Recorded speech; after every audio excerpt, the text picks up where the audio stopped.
Vote দিয়ে দেশের সরকার নির্বাচন করবেন, তাই না?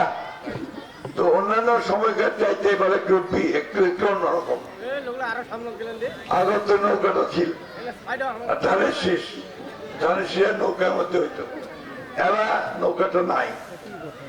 নৌকার যিনি কান্ডারি আমাদের সাবেক প্রধানমন্ত্রী হাসিনা, উনি আপনাদেরকে ফেলে ভারতে চলে গেছে, দিল্লি থেকে বসে আসছে, আর আমাদেরকে বিপদে ফেলে দিয়ে গেছে, তাই না? থাকলে অন্তত একটা গণতান্ত্রিক অবস্থা চলতো, তাই তো? এখন আছে নতুন একটা বার কাজটা আমাদের সামনে, আপনাদের ছেলে তার প্রতিনিধি দাঁড়াইছে বেগুনবাড়ির, তাই না? দেলোয়ার ভালো ছেলে, অল্প বয়স, এরা ভালো ছেলে। আমরা বুড়া হয়ে গেছি, আমরা বহুবার ইলেকশন করছি, এমপি হয়েছি, সরকারটা চালানোর অভিজ্ঞতা আমাদের আছে।